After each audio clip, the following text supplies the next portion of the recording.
Buenas noches, señoras y señores, jóvenes de todas las edades. Qué bien, qué alegría, qué gran satisfacción entrar de nuevo en comunicación con todos ustedes, con todos vosotros, en entrar en abierta conversación. Saludos, pues, de cordial bienvenida a todos nuestros espectadores, incluyendo, naturalmente, a todos cuantos nos siguen a través de Internet y muy en particular a los radicados en países de Hispanoamérica. Y bien, iniciamos hoy una nueva temporada de Crisol de Cultura con el mayor ánimo y el decidido propósito de ofrecer cada semana esa dosis esencial que caracteriza nuestra declaración de principios. O sea, hacer que la cultura, ese asunto serio y fundamental en la conformación de una personalidad madura e inteligente, resulte al tiempo divertida, atractiva, estimulante. Y en esto estamos. Ese es nuestro mejor deseo, ese nuestro objetivo prioritario. Y vosotros, vuestra presencia frecuente, vuestra complicidad al participar de nuestra conversación, la habréis hecho posible cada semana, estoy seguro. Y porque se trata precisamente del primer programa de esta nueva temporada, me ha parecido que resultaría del todo idóneo prescindir de traer un expreso invitado.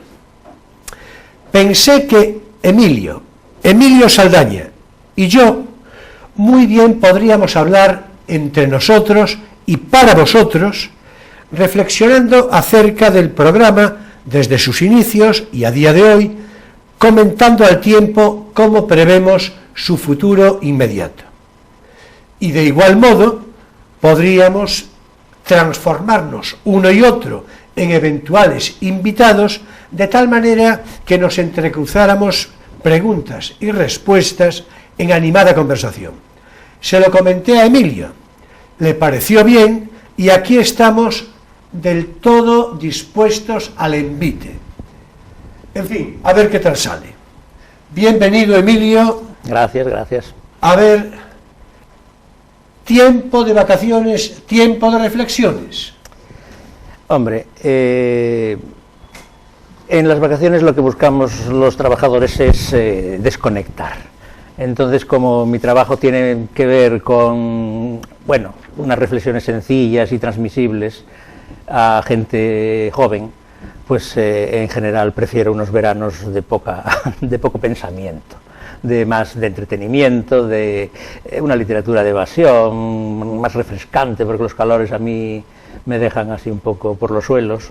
Entonces no muy reflexivo ha sido mi verano.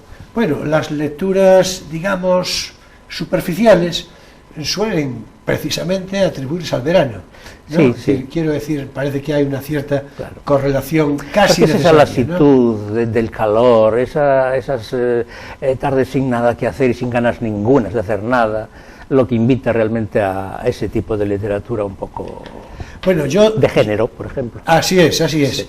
Yo tengo que decir que a Simenón y a Agatha Christie, por ejemplo, Sí. me los leí, bueno, no solo en verano, naturalmente, pero desde luego en lecturas de verano. Simenón en particular, con el comisario Maigret y su esposa, que, Sí. que es importante siempre en la investigación, ¿no? Bueno, perfectamente. Bueno, que te pareció muy bien la idea de que pudiéramos conversar entre nosotros, Sí. Y reflexionar acerca del programa. Hombre, yo creo que habría que contar, para empezar, cómo nació la idea, cómo me llamaste para invitarme como, digamos, fijo. Sí, En eso, y ahí... ya lo voy a decir Sí, directamente. dilo. Lo voy a decir directamente. Sí, es verdad, es verdad. Cuando a mí me encargaron, en fin, llegamos al acuerdo necesario para poner en marcha este programa, yo, la verdad, concebí un programa determinado, tal y como se desarrolla habitualmente, incluyendo los espacios de... Sí, las secciones. Las secciones. Sí. Y naturalmente pensaba, como no, en invitados. No se trataba de hacer el programa yo solo, ¿no? En invitados. Pero pensé en dos circunstancias fundamentales. Una, que los invitados, ya veríamos en qué cantidad, tuvieran una regularidad de presencia frecuente, o sea, repetida con alguna regularidad, que tuvieran alguna cierta especialización en lo posible, pero que al tiempo tuvieran una formación humanística razonablemente amplia para poder hablar de cualquier cosa. Y luego, aquí es donde naturalmente ya apareces tú, luego mi idea era que una persona en la que yo tuviera una confianza y un reconocimiento previo de su formación, naturalmente no solo de su formación, sino de, en fin, de una cierta puesta en escena, una cierta viscómica, un cierto sentido, claro, digamos, incluso un cierto sentido histriónico de las cosas, ¿verdad? Para tú y yo, que nos conocemos hace bastantes años, hasta casi podríamos decir muchos años, la verdad es que yo de inmediato pensé en Emilio, pero de inmediato, no si Emilio, por no fui el plan C o el plan D. No, en efecto. Hombre, vamos a ver, si por cualquier circunstancia no pudieras participar, pues yo naturalmente tengo alternativas otras. Pero pensé de inmediato en ti porque para mí eres la persona idónea, de toda idoneidad. Es decir, y yo espero que los espectadores tengan ocasión de confirmarlo. Sí, tengo ocasión de confirmarlo. La verdad, a los espectadores, a todos vosotros, tengo que deciros que espero que en los programas cotidianamente resulten atractivos y resulten amenos, por lo menos en la intención primera que nosotros siempre tenemos, ¿no? Pero tengo que decir que Emilio y yo nos vemos con bastante asiduidad, naturalmente fuera del plató, y a mí me encantaría tener oportunidad de grabar esas conversaciones, algunas a lo mejor de un cierto carácter inconfesable, bueno, entrecomilladamente, bueno, ¿no? Irrepresentable, diría. En efecto, ¿no? En efecto. No tendrían lugar delante de una cámara. Así es. Pero, sin embargo, tan jugosas conversaciones, yo creo que, en fin, merecerían ser expuestas al público, aunque fuera con un cierto criterio de censura. Con cámara oculta. En efecto. Te brindo la idea. Así que, por lo tanto, la síntesis previa es que, afortunadamente, gracias a Dios, Emilio me dijo que sí, pronto, además pronto, no lo dudaste demasiado, ¿no? No, porque tengo el tiempo necesario y me apetecía. Sí. Y yo naturalmente me quedé muy complacido con la idea y tengo que decir, públicamente lo digo, que estoy complacido con el desarrollo cotidiano, porque si no ahora mismo no estaría aquí como es natural, claro. Es decir, de otra parte, tenemos que expresar nuestra gratitud al seguimiento y a la audiencia creciente que tenemos, en fin, que tenemos que decir con moderación, pero con cierto legítimo orgullo, ¿no? Una audiencia creciente que deseamos naturalmente consolidar, fidelizar y, en lo posible, ampliar, naturalmente. Porque querrá decir que algo estamos haciendo bien, ¿no? Algo.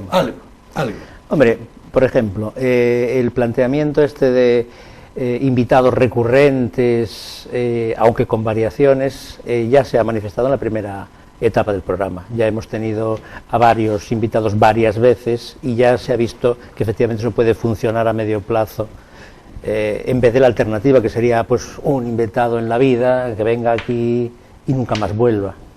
Entonces, eso, por ejemplo, prueba que la idea era buena, o sea, que era funcional y que va funcionando y que seguirá funcionando, supongo, porque...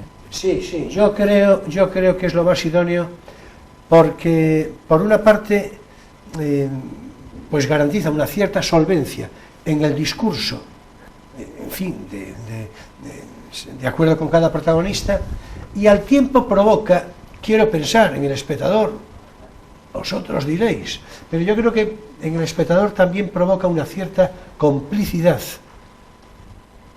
Por lo menos es lo que pretendemos, naturalmente, ¿no?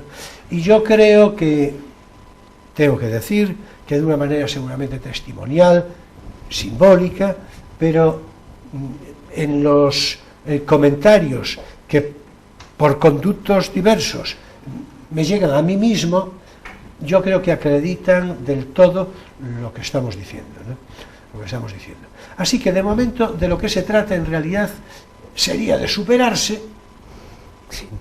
¿Verdad? Es decir, pero y también de innovar, luego lo haremos un poco de innovación.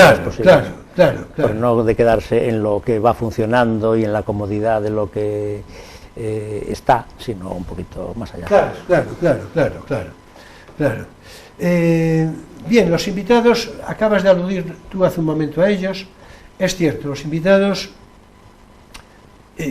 creo que desde el punto de vista temático, además, de momento, y sin perjuicio naturalmente de incorporaciones otras que las habrá, y de invitados que circunstancialmente pasen por aquí, claro, sí. Es decir, que eso también lo habrá, ¿no? Pero los invitados, yo creo que desde el punto de vista temático, son variados en general, y en todo caso, la verdad, tengo que decir, sin necesaria mención de nadie en particular, pero que todos ellos tienen una acreditación, en fin, académica o en su caso de formación cultural y humanística fuera de toda duda, ¿no?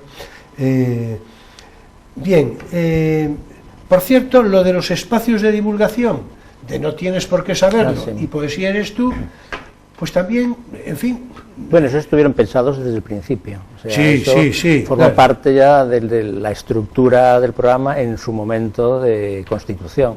Y yo creo que también es una de las cosas que han funcionado muy bien.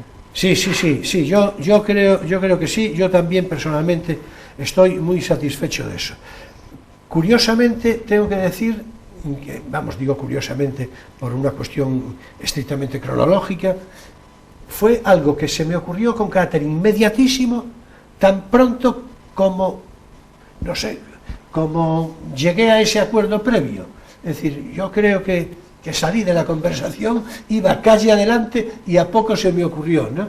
Es decir, hombre, yo creo que complementa muy bien el lema del programa, de que la cultura puede ser divertida y de que esto es un programa abierto a una audiencia muy amplia, incluso en edades o en formación o en intereses o lo que sea. Sin duda. Entonces esta sección de curiosidades, digamos, más o menos históricas o más o menos de historia de la cultura, y la sección de poesía, donde no hay realmente una norma ni más que el criterio personal de lo que te gusta leer, pues han funcionado muy bien y han hecho el programa, pues eso, más entretenido, si quieres. No sé si divertido, pero entretenido sí, ¿no?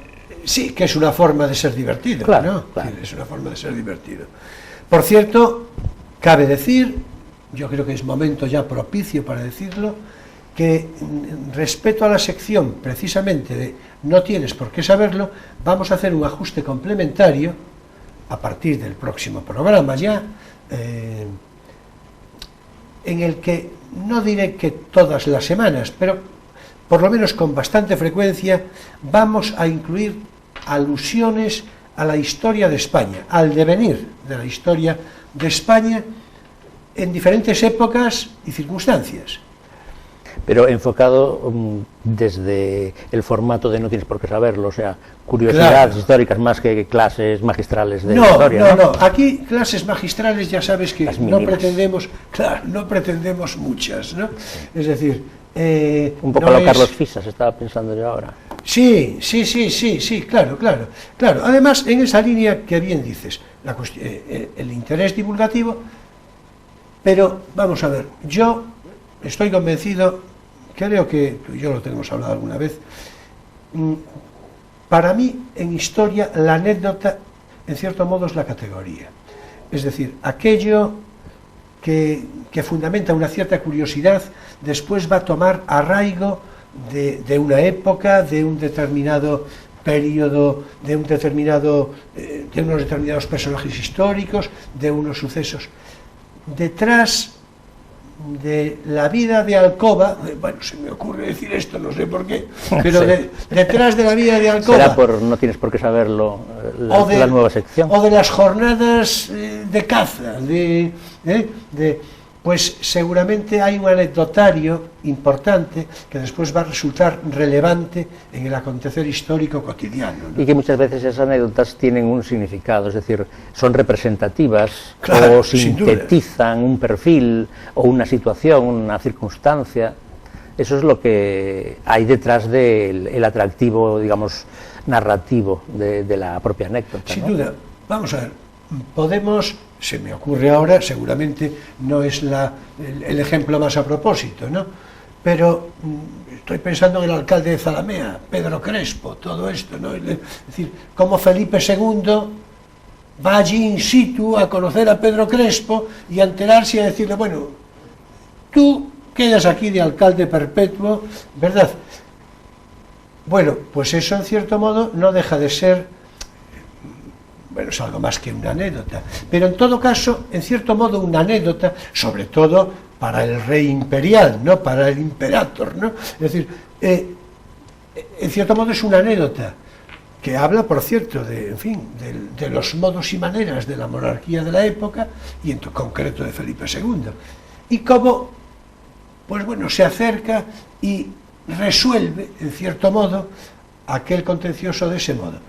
Bueno, pues, es la ideología de la época también. Acuérdate, claro. El mejor alcalde del rey sostiene el mismo principio ideológico, la jerarquía, en cierto modo la idealización del poder, bueno, a través de su propagandístico teatro. Que no es necesariamente un teatro áulico como el de Shakespeare, es un teatro popular, pero que funciona pues como reforzador de esa ideología, diríamos, común o de la época. Sin duda. Bueno, y dices el mejor alcalde del rey, que sería Carlos III, con lo cual hay una transición de los Austrias a los Borbones como una especie, digamos, de referencia simbólica de una forma actual. Bueno, yo me refería a la obra de teatro. Bueno. No al rey alcalde. Bueno, sí. Para mantenerme en la época. Ya. Pero bueno, en cualquier caso, mira, sirva de pretexto para trasladarnos, porque también Carlos III, se le ha llamado como rey ilustrado, el rey alcalde, ¿no? El rey alcalde, justamente. Sí, porque por las obras que hizo en Madrid. Bueno, lo comentamos aquí en uno de los programas últimos. No recuerdo en cuál. Yo creo que fue cuando Guillermo, cuando hablamos del trazado neoclásico de Ferrol, claro. Bueno, de la ilustración. Esas zonas verdes, ¿no? Esas zonas verdes, yo creo que decíamos, decíamos que eso es una inspiración de Carlos III, la Castellana de Madrid. Sí. Y la Puerta de Alcalá, famosa. Claro, por supuesto, o sea, por supuesto. Fue un rey muy urbanista, pero del ayuntamiento. Bueno, pues esto no deja de ser anecdotario, pero es un anecdotario categórico, naturalmente, que va... Bueno, y es un poco la idea de... O sea, que eso va a constituir una especie de sección añadida o... Sí, en cierto modo sí. Decía hace un momento que, bueno, que no sé si todas las semanas necesariamente todo, ¿no? Pero la idea básica, ya lo hablamos tú y yo, y estamos de acuerdo, porque claro, es que generalmente solemos estar de acuerdo, al 90%, después tenemos un 10% para discrepar de una manera higiénica. Porque si no sería muy aburrido. De una manera higiénica, justamente. Entonces, la previsión ya sabes que es, por una parte, continuar con lo habitual, con alguna referencia de curiosidad, Sí. y después la alusión a la historia de España, ya veremos, que es algo que ahora mismo, en fin, si siempre deseable, hoy mismo hace muchísima falta. Yo creo que hace muchísima falta. Sí. Porque, bueno, después ya No hablaremos solo la de historia la de historia. España, sino la historia en una perspectiva un poquito amplia. Por supuesto, Porque de por verdad- supuesto, por supuesto, del todo de acuerdo. Bueno, y después incluiremos también, ya vemos que la pretensión es un poco, a ver si lo resolvemos, pues en unos 15 minutos cada... Claro, cada- porque no se trata de ampliar el horario del programa, sino de mantenernos. Claro. Pero otra de las circunstancias que queremos incluir, que vamos a incluir a partir de la semana que viene, será el que comentemos, Emilio y yo, bueno, entre ambos por otra parte, ¿no? Pero algún título literario que nos parezca de recomendación, Sí. que lo comentemos desde un punto de vista, digamos, de crítica, Sí, básicamente sería traer un libro y decir, bueno, me parece recomendable este libro por esto y por esto otro. Una cosa sencillita, Sí. pero que tenga que ver con nuestra experiencia de lectores de ese libro. Sí, en efecto, y que por cierto, creo que era ayer cuando lo hablamos, vamos a ver, no nos vamos a poner estupendos con cuestiones, en fin, con recomendación de libros complejos o de, en fin, o No, digamos, no, ahora, hombre, digamos que de literatura solvente, naturalmente, de una literatura. Ayer hablábamos algunos de los títulos que serían divertidos, Sí, ¿no? sí, sí. Divertidos. Claro, naturalmente no solo es divertido, la literatura es lo que es, ¿no? Es decir, entonces, como la vida misma. Pero no también, tenemos obligaciones académicas, En no efecto, somos profesores en de efecto. literatura, entonces, efecto. ni tampoco libreros, o sea, tampoco tenemos intereses En económicos. efecto, en efecto. Eso nos deja la libertad de proponer cosas desde Claro. la pura experiencia personal, desde el puro gusto, como, Claro, justamente. como proponía Borges, la Y lectura, así, ¿no? así Algo es, que- así es. Y así, te gusta así y me gusta por precisamente, esto. mira por dónde, el nombre de Borges, Ah, tan ya- querido ya por salió ambos, Borges. ¿no? Tan querido por ambos. Es decir, pues naturalmente Borges es una referencia ejemplar a todos los efectos de lo que queremos decir. Aunque yo no lo voy a proponer de primer libro, ¿eh? No, Me al voy a principio- reservar un poquito. Al principio no, pero bueno, pero estábamos de ayer de acuerdo en que tampoco es tan complicado No. como parece, o como tiene en todo caso fama de ser, ¿no? Es decir, bien, pues por ahí, o sea, a modo de síntesis, continuar con la divulgación de curiosidades, ya se verá cuáles, en cada caso, una mención sobre la historia de España, en el sentido que veníamos destacando, y la crítica y recomendación de algunos libros, ¿no? Es decir, de algunos libros. No quiero decir que recomendación de libros que no deban leerse, porque eso sí que no lo vamos a hacer, sin perjuicio. Primero porque ya está inventado, Sí, y en efecto. sería copiar la idea de otro. En efecto, ¿no? en Y segundo porque, mira, hay tantos libros para leer Sí, sí, que sí. ponernos aquí a decir cuáles hay que evitar, pues Así es un es. poco... Así es. No, aparte de que siempre tendrá un carácter extremadamente subjetivo. Todo, también Todo, la todo. recomendación de lectura, pero en fin. Ya, pero ningún, yo qué sé, nadie te va a protestar que propongas tal libro. Pero si propones que tal libro no, sí, que te lo pueden protestar. No, por descontado.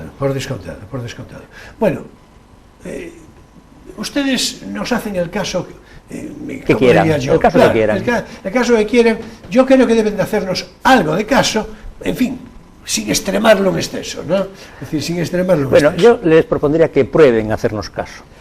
Por ejemplo, si Pues el sí, libro sí, le propones sí, tú, y dices, "Ah, pues qué curioso, pues a ver", y si les convence, después de que lo leen, les convence lo que leen y ven que tenía razón, pues eso. Si Claro. no, pues a lo mejor nunca más te hacen caso. O a mí, vamos. Claro. Pero eso yo creo que hay que probarlo. Claro, sin duda, claro.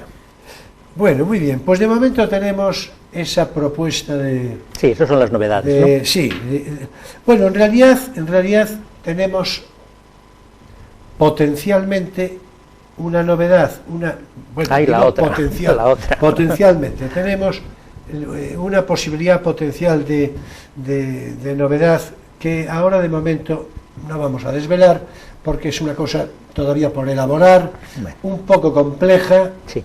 un poco compleja. Porque esto de que hemos hablado es muy sencillo. Sí, porque, sí, bueno, sí. todo el mundo tiene un libro pues que le ha gustado recientemente, o que le ha gustado hace 1000 años, o que lo marcó, o que no voy a decir le cambió la vida, que es así como muy pomposo, pero bueno, que sí que dejó ahí una huella. Sí, sin duda. Pero eso es fácil. Esto otro ya, sí, ya lo hablaremos. Eso que dice Emilio, esto otro, pues es una circunstancia que me vais a disculpar, no voy a revelar, repito, porque además de un poco prolijo de explicación, pues la verdad es que es un proyecto que yo espero que podamos llevar a cabo, por lo menos para ponerlo en escena, pues quiero decir, en plató, pues una vez cada mes. En fin, no creo, Bueno, ya veremos. O con una, ya se verá, y que en todo caso yo creo que sí resultaría francamente atractivo. En fin, no vamos a continuar hablando de lo que no vamos a aclarar, porque en fin, parece una cosa, parece en fin, bien, pero bueno, que está por elaborar, ¿no? Está por elaborar. Bueno, y vamos a ver, ya ahora aprovechando la circunstancia,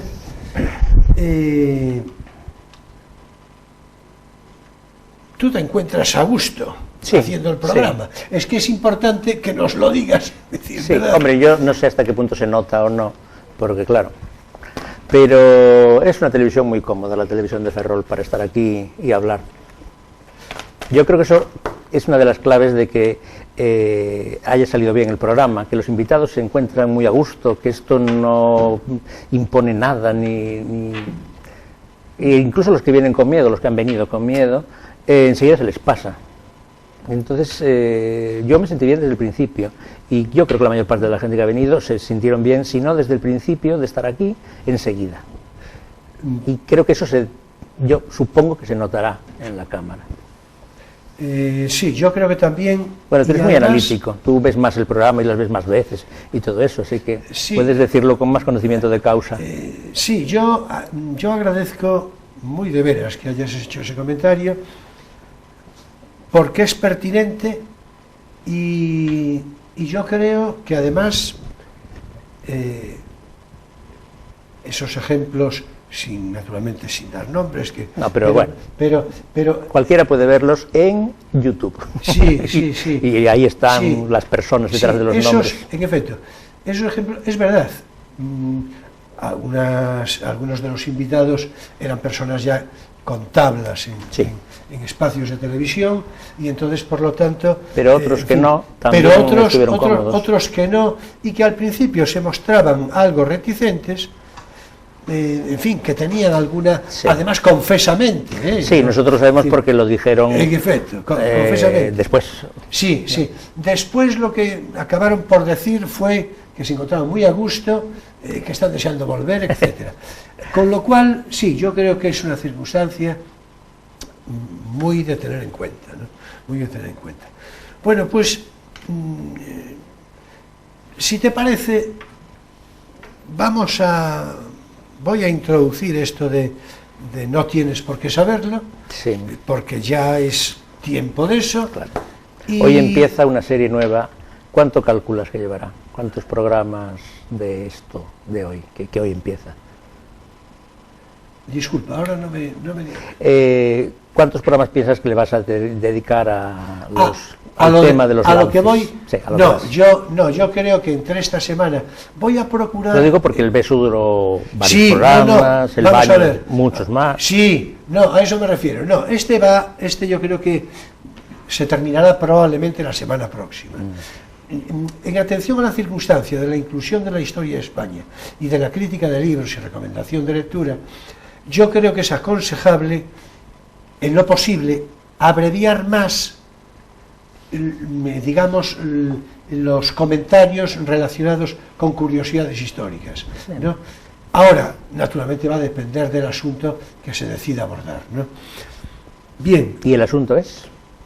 Sí, vamos a ver. Hoy hay que decir que a partir de ahora, en fin, ya hemos hablado de las alusiones y demás. Hoy vamos a hablar de las lides amorosas en el mundo medieval, a través de los libros de caballería. Es decir, algo que ayer adelantamos tú y yo en comentario, después, en fin, voy a dar lectura, vamos a hacer este comentario, y después ya podemos entrar en consideraciones otras, incluyendo preguntas pertinentes a través de esto y de otras cosas, ¿no?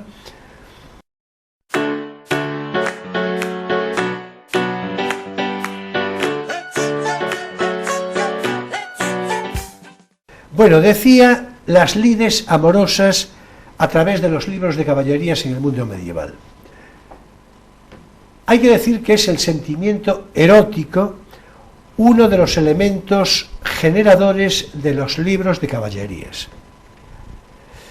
Y es que esta literatura caballeresca, en principio, se nutre de diversas referencias culturales, mitologías bárbaras, cantares de gesta, textos religiosos, la propia actitud bélica de la aristocracia guerrera predominante en ese periodo medieval, y desde luego la visión sensualista que le aportaba el mundo árabe. El móvil del caballero, aunque vamos a entrar en una cierta en un cierto comentario complementario poco después Emilio y yo, pero el móvil del caballero en principio era la posesión física de la dama. El caballero quiere aventuras, batallas, combates, porque en realidad tiene todo esto idealizado, y por encima de todo el sexo, que le ayuda a culminar con éxito todas las acciones peligrosas en las que actúa. De hecho, esto es así hasta el punto de que a veces se describen desde el punto de vista literario los lances de amor como si se tratara de verdaderas batallas. Así, por ejemplo, en Tirant lo Blanc, esa obra del valenciano Martorell de 1490, hay un capítulo concreto que se titula de la siguiente manera: cómo Tirant venció la batalla y por fuerza de armas entró en el castillo. Bueno, pues esta frase obedece a un contexto de significación muy especial, ya que se refiere a la primera vez que Tirant lo Blanc consigue hacer el amor con la princesa Carmesina. Es decir, en fin, venció la batalla y por fuerza de armas entró en el castillo. Como un héroe. Está bien la postilla. Como un héroe, en efecto. Bueno, y ya que hablamos de Tirant lo Blanc, me parece citar algunas reflexiones que sobre el amor hace precisamente la criada de Carmesina, de nombre Estefanía, cuando describe los diferentes tipos de amor que una dama puede tener. Se refiere en principio, y vamos, esta semana, en este momento, nos vamos a referir solo al primero de ellos. Es cosa acostumbrada, dice, y tenida a mucha gloria, que las doncellas que están en la corte sean amadas y cortejadas, y que tengan 3 clases de amores: virtuoso, provechoso y vicioso. El primero, que es virtuoso y honroso, es cuando algún gran señor, infante, duque, conde o marqués, que sea favorecido caballero muy virtuoso, ama a una doncella y para ella es de mucho honor que las otras sepan que éste danza justa o entra en batalla por amor a ella. Todo esto lo va describiendo, como digo, Estefanía. Y ejecuta hechos honrosos de renombre y fama, el caballero, y ella le debe amor porque es virtuoso y su amor es virtuoso. Hasta aquí lo que explica Estefanía. Bueno, respecto al amor virtuoso, del provechoso y el vicioso, nos ocuparemos la semana próxima. Sí, hay que dejarlo ahí. En efecto, ya es de ver que se trata, el virtuoso, de un puro amor platónico. Ambos amantes se conforman con saberse amados, y el hecho de que repita Estefanía tanto y tanto la palabra virtuoso no es sino para subrayar precisamente la espiritualidad esencial que preside los actos de los protagonistas. Es decir, la semana próxima, ya dije, continuaremos con esta deliciosa descripción de Estefanía respecto a los tipos de amor que una dama podía tener en aquella época de caballeros esforzados. Y en fin, hasta aquí nuestro espacio por hoy de No tienes por qué saberlo.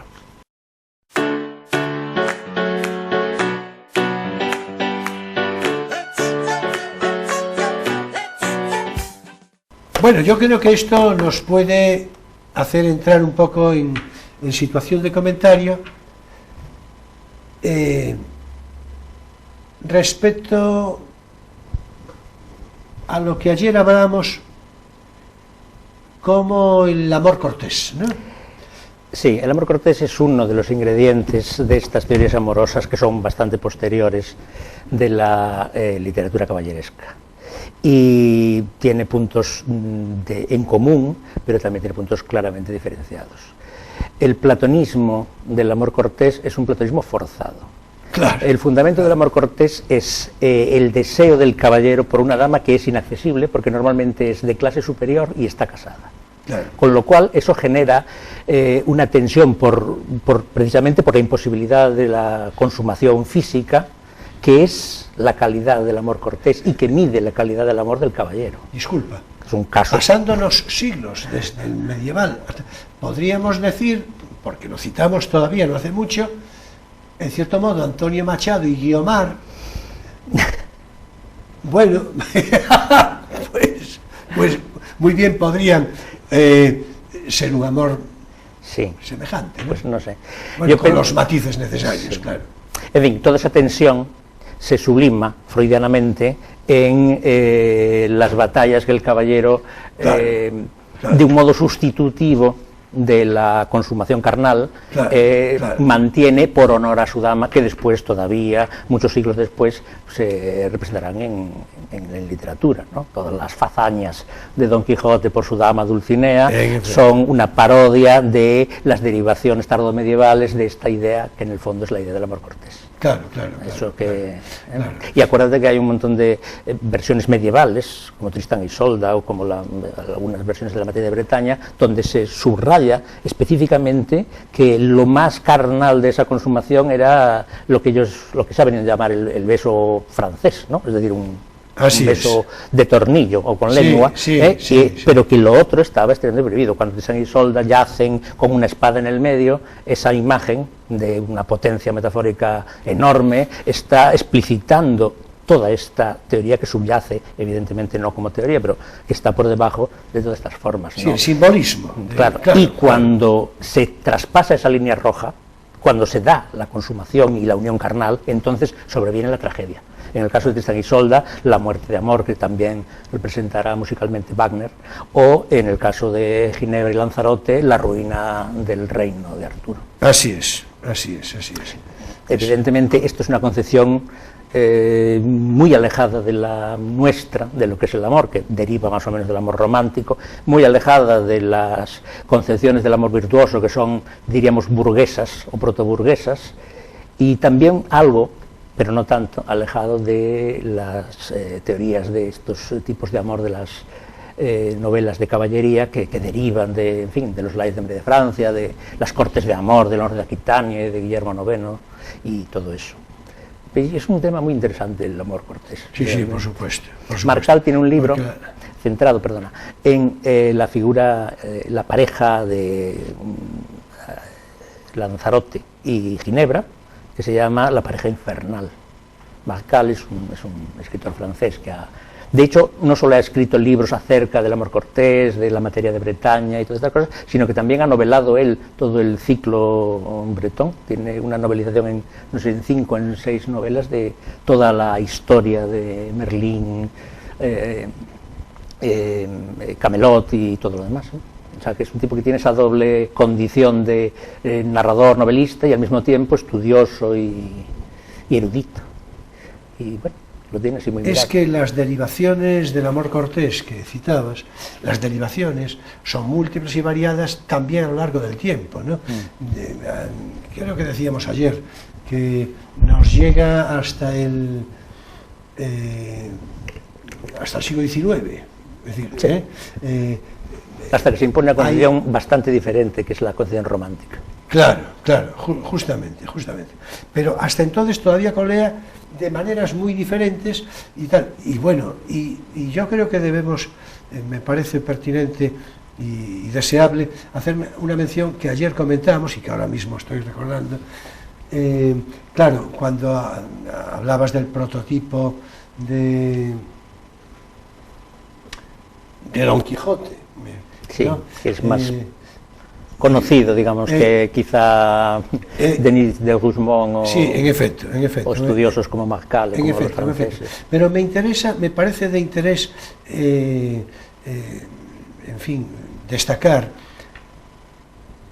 lo que ayer comentábamos sobre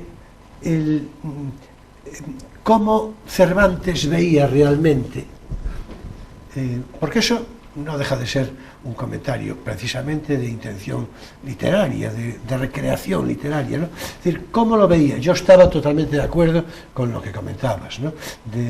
Ayer, lo que comentábamos ayer, eso de cómo él en realidad hace una crítica de los libros de caballerías, pero de una manera al tiempo con un cierto tono admirativo, ¿no? Sí. Hay un libro de Maravall, que ahora no me acuerdo cómo se llama, sobre la utopía en el Quijote, no sé exactamente el título, donde señala un poco esa doble actitud de Don Quijote, ¿no? Por un lado, la constatación de, bueno, en fin, lo anacrónico de una ideología como la de los caballeros de la Edad Media tardía y los caballeros andantes y todo esto, que fueron un fenómeno histórico, que los hubo en el momento, naturalmente, del siglo XVI-XVII. Pero por otro lado, los valores sublimados en esa ideología, que tienen un fondo de valores real, sí que son una nostalgia de Cervantes, y en general del humanismo, del humanismo erasmista.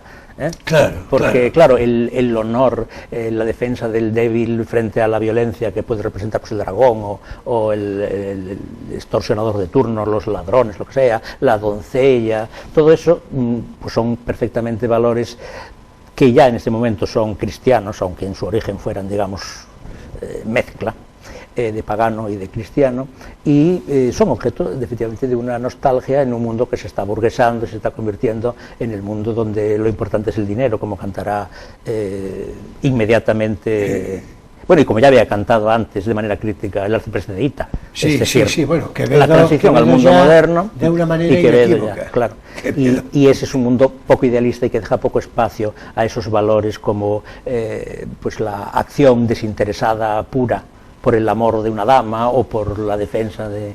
Eso se ve en Cervantes.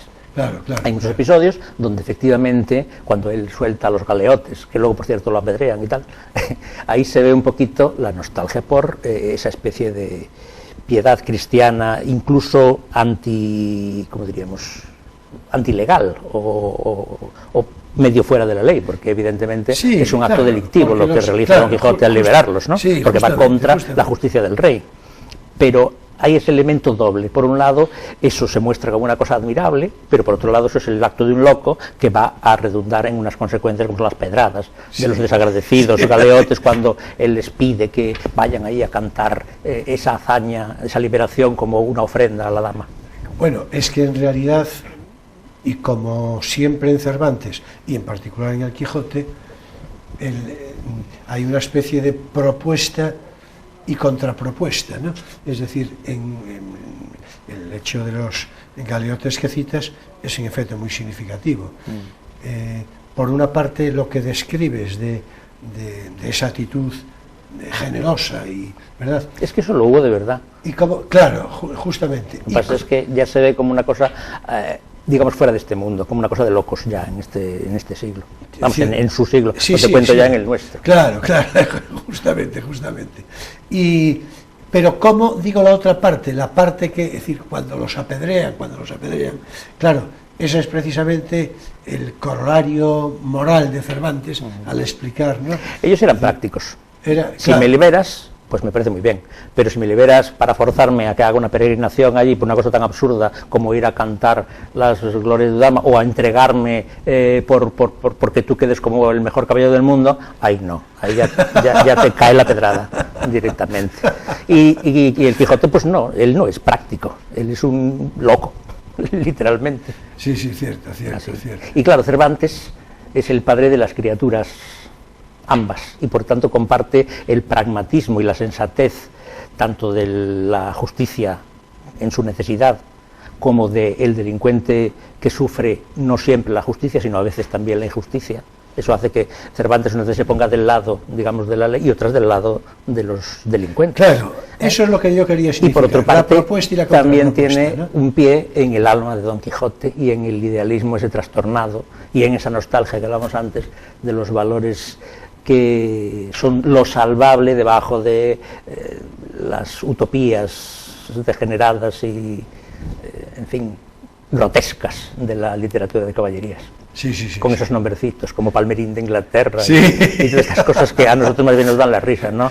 La princesa Micomicona, esas son parodias de en fin, que en aquel momento no era una cosa, no era una antigualla, porque se leía mucho todavía en tiempos de Cervantes. O sea que era una parodia de un género de éxito. Sin duda, claro. Como nosotros podíamos hacer una parodia de Sálvame Deluxe aquí. Sí, cualquier día. Bueno, en efecto, así es, cualquier día.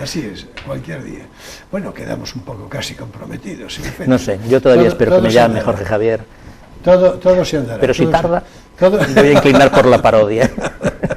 Todo se andará. Por cierto, no sé, te voy a sorprender un poco, porque esto sí que no lo hablamos, pero es que se me ocurre, según estamos conversando, y no digo que para que lo sustanciemos de una manera importante, pero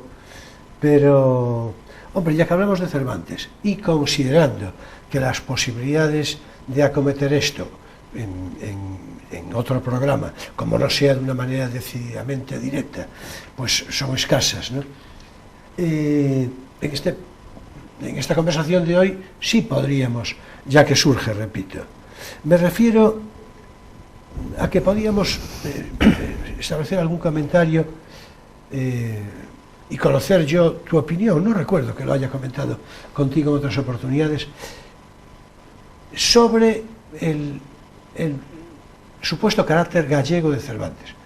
Naturalmente no me estoy refiriendo, Cervantes nació en Alcalá de Henares y está claro que los orígenes quizá familiares. Sí, pero yo creo que es importante subrayarlo, porque yo es algo de lo que, no diré que me ocupé, no es lo que cuadra, no es lo que cuadra, pero sí me movió a cierta curiosidad desde hace bastante tiempo, y además tuve ocasión de hablar con algunas personas estudiosas, en algún caso de cierta erudición respecto a esto, con interpretaciones diversas.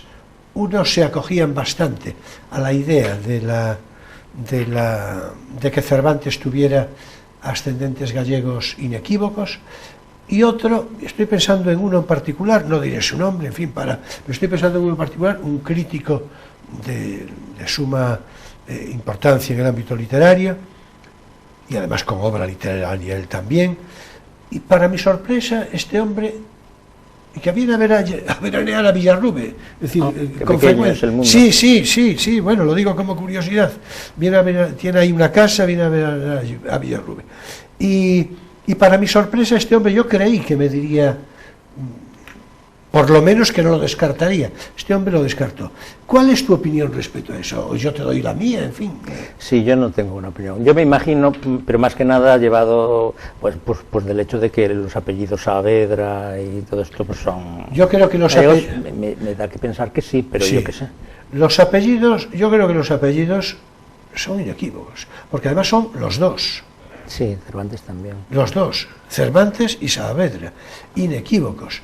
A lo mejor lo de Saavedra, en el Saa portugués, no sé si a lo mejor, pero a mí me parece que dos apellidos tan netamente gallegos o de una asimilación semejante, sí, parece que lo emplazan a una generación muy próxima.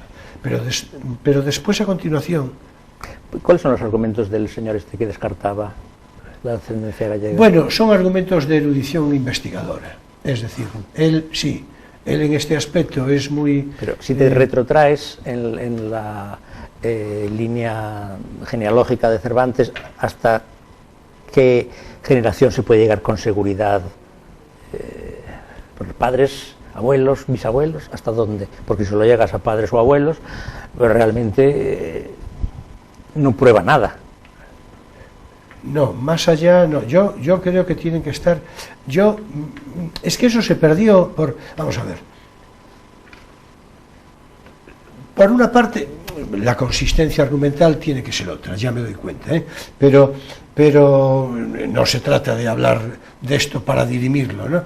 Pero a mí me parece que, por una parte, los apellidos que citamos, que eso sí lo reconocemos inequívocamente gallegos, sí. Es decir, inequívocamente gallegos, y la dedicatoria al conde de Lemos también en la segunda parte del Quijote, es decir, dedicatoria al conde de Lemos, que era su protector inequívocamente, que lo atendió de una manera importante hasta el final. Hasta el final. El conde de Lemos, no tengo que decir que era gallego, naturalmente, es decir, de ascendencia inequívoca gallega.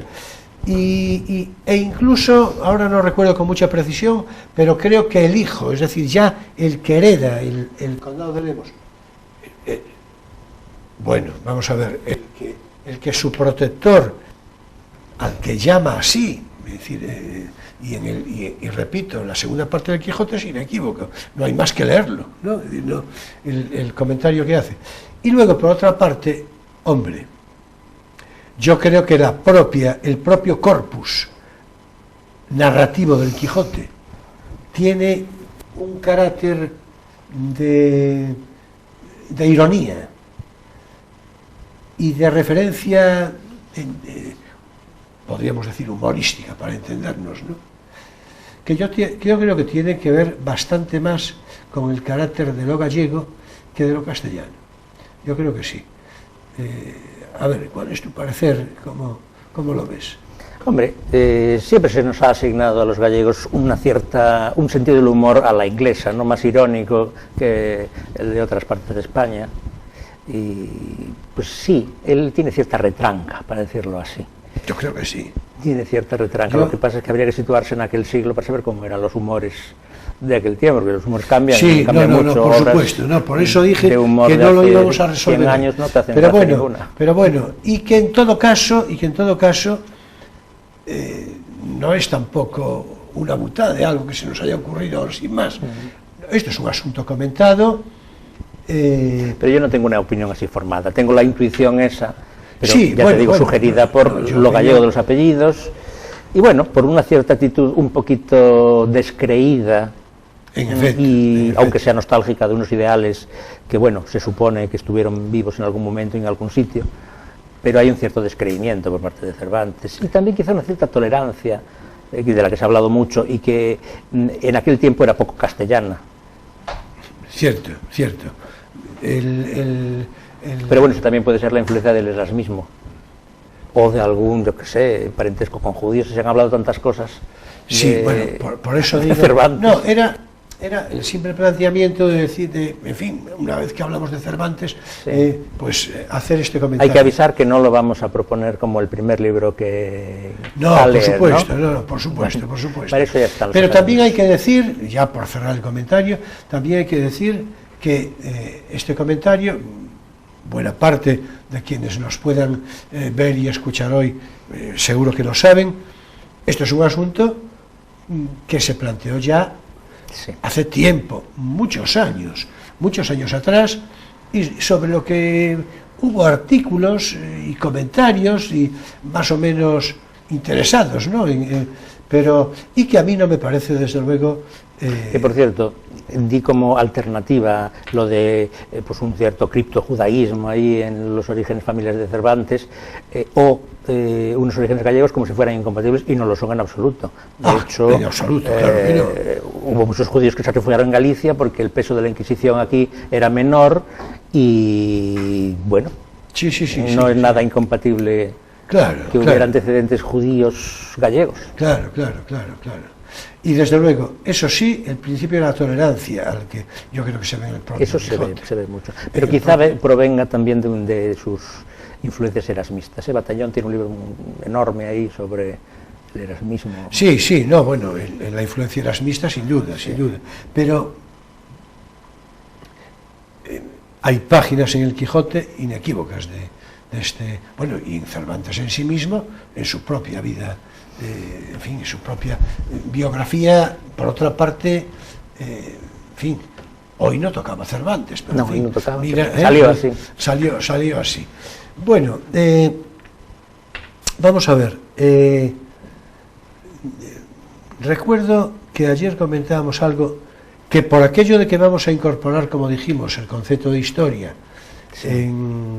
en lo sucesivo, alusiones a la historia de España. Sí, pero desde un formato ligerito, ¿no? Claro, sí. Anecdotario, sí, ¿no? ya lo dijimos. Pero bueno, llamándole las cosas por su nombre, quiero decir. Claro, es que esto es importante. Mintiendo lo menos posible. Exactamente. Que para eso ya contribuyen otros en gran medida. Entonces, no, iba a decir que ayer comentábamos algo que me parece de importancia subrayar ahora, ¿no? Por oportunidad. Precisamente hablando de historia, decíamos, tú además, tan próximo a la docencia, lo ves de una manera más marcada, yo desde otra perspectiva, pero con una intención crítica muy semejante, de cómo la historia, el concepto de historia, es decir, en fin, no nos vamos a poner estupendos definiendo cuál es el concepto de historia, pero desde luego la historia es la narración de los hechos probados, es decir, ¿verdad? Ayer la distinción que ya hicieron los griegos. Claro. Entre es decir, lo que cuenta las cosas que pasaron de verdad y lo que cuenta las cosas que podrían pasar. En efecto, no tiene que ver con la expresión de un deseo, con la imaginación personal de lo que habríamos querido que ocurriera, y bueno, y mucho menos con una estrategia de manipulación. La idealización, claro, es decir, vamos a ver, por supuesto. Entonces, claro, esa falta de contenido, decías tú, que en realidad desde hace ya años, ¿no? Sí. Bueno, desde el momento que la historia se convierte en algo que no se confía a la cultura oral, a la transmisión de cantares de gesta o de cuentos antiguos o mitos o lo que sea, y se institucionaliza y se hace obligatoria y entra a formar parte, pues, de la formación de un ciudadano cabal, hay siempre poderes en liza que discuten sobre cómo contarle, porque se convierte realmente en un instrumento de poder y de disciplinamiento, ¿no? Sin duda.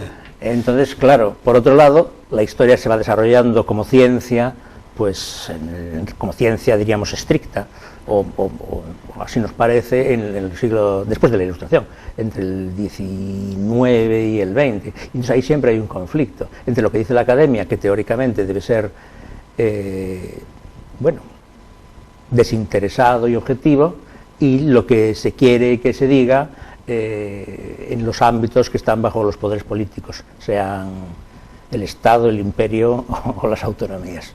Y ahí siempre hay, siempre ha habido, y yo creo que siempre lo habrá, porque realmente desde la Revolución Francesa, por lo menos la historia como asignatura obligatoria forma parte de la formación del ciudadano y no se puede desvincular del interés disciplinario que tiene.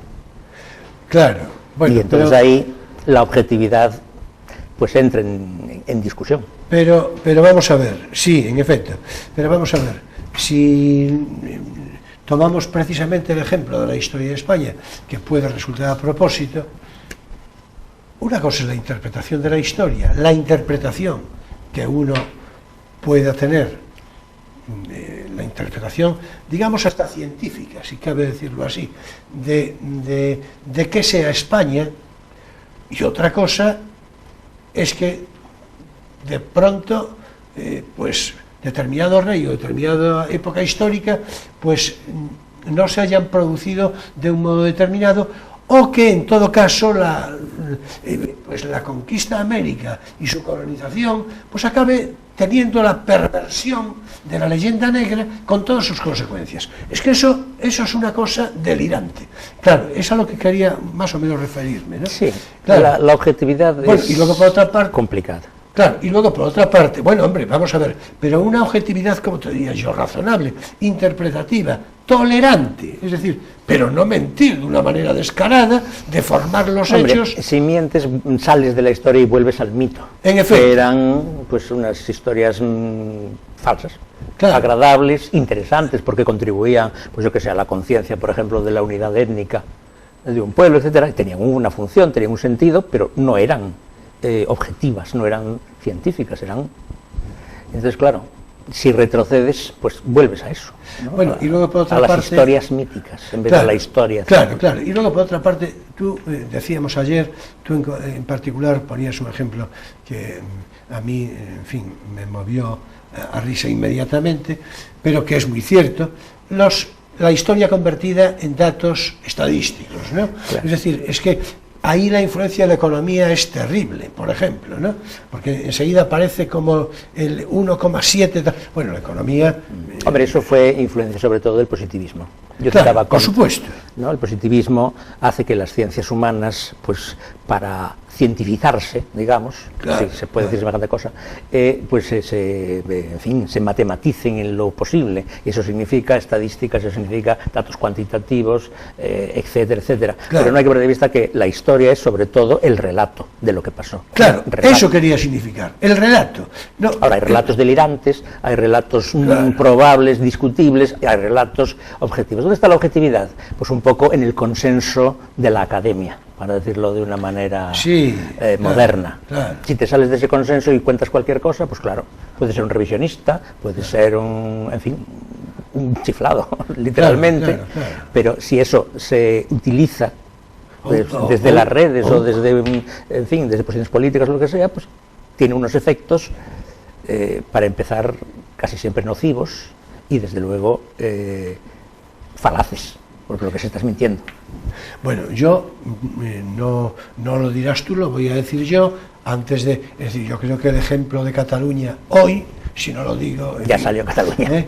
Claro, es que, vamos a ver, yo creo que es una cosa que se adecúa de una manera inequívoca a eso, al ejercicio de la mentira, al ejercicio del cinismo, al ejercicio de la provocación, pero...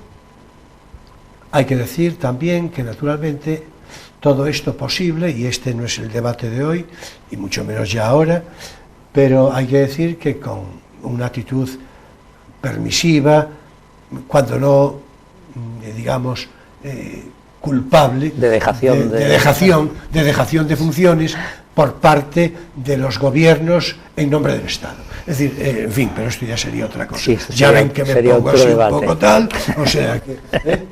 Pero bueno, Emilio, que se fue el tiempo a un suspiro. Que toca ya la poesía. Siempre pasa lo mismo, siempre. Pero no sé por qué me parece que hoy, se pasa bien. Hoy más, ¿verdad que sí? Justamente, yo creo que hoy es más.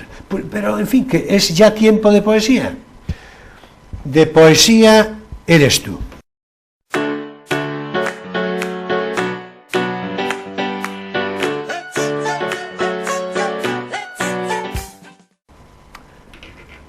Y hoy tenemos en principio un poema magnífico de Jorge Guillén, el poeta vallisoletano acogido en Málaga, miembro notable de la generación del 27. El título del poema es Pesadilla. Hubo de pronto algo salvaje un día. En la historia de España, ¿qué ha ocurrido? Violencia brutal y su fracaso. Hubo después aclaraciones torpes, que intentan ser jurídicas. Bochorno. Los procesados logran demostrarnos su condición vulgar irremediable. Hay por fin más bochorno, más fracaso. ¿O será esto un sueño pesadísimo? ¡Qué pesadez total de pesadilla! Hacia finales de los años 80 del siglo pasado, uno de los buenos ejemplos de la poesía contemporánea griega era el de María Fotiu Blahu, autora, por entonces, de 5 libros de poemas con cierto reconocimiento público. Entresaco una de sus composiciones breves, Desnudez es su título, que a mí personalmente me parece muy rítmico, muy musical y muy hondo. Hoy he visto la noche desnuda, su piel, líneas negras, su rostro, máscaras alternas, verdes grises, color café. En el lugar de los labios, traidora sonrisa carnavalesca. Abrí el armario del tiempo, encontré mi uniforme, el de bufón. En el baile, ¿por qué no?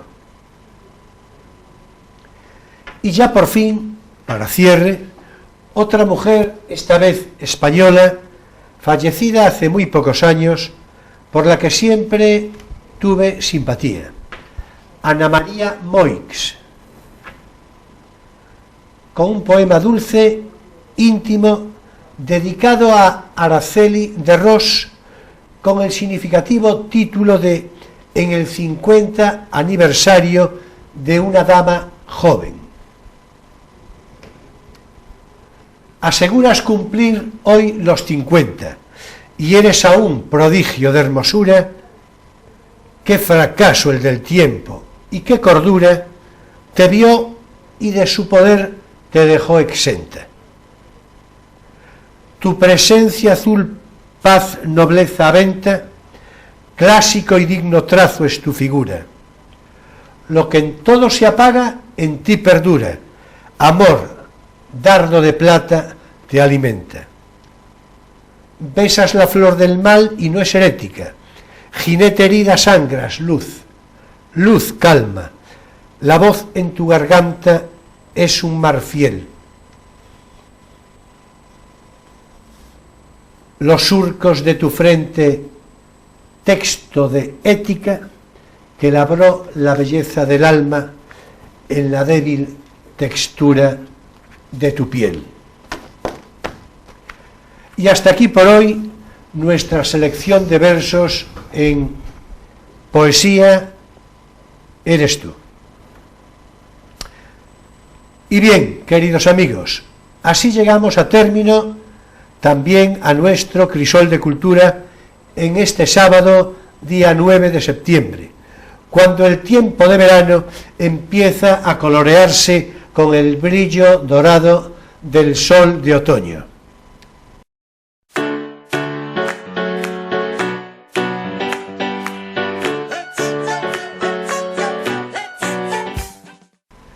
La próxima semana hablaremos de cine con Marcial Cantero, con el que ya tuvimos ocasión de conversar hace unas semanas. Cine, el cine, que siempre es asunto atractivo en todos los órdenes, porque son muchos y variados los enfoques a que puede llevar una conversación sobre cine. Esa suerte de literatura en imágenes y tantas otras cosas, claro. Muchas gracias por vuestra presencia, por vuestra compañía, siempre un placer, un verdadero placer. Muchas gracias, Emilio. nos vemos la próxima semana. Sí. Hasta el próximo Crisol de Cultura, ya sabéis, en Televisión Ferrol, todos los sábados a las 9:30 de la noche, con repetición los domingos, atención, a las 8 de la tarde. Y naturalmente siempre a través de Internet. Importante, si estáis viendo este programa ahora mismo en su emisión del sábado, una recomendación muy especial. Quedaos con el excelente programa de cine que viene a continuación. Pasaréis un rato estupendo, seguro, os encantará. Venga a disfrutar del mejor cine en Televisión Ferrol. En fin, hasta el próximo sábado a las 9:30 de la noche. Ya sabéis que paso lista. Muchas gracias, buenas noches y feliz semana.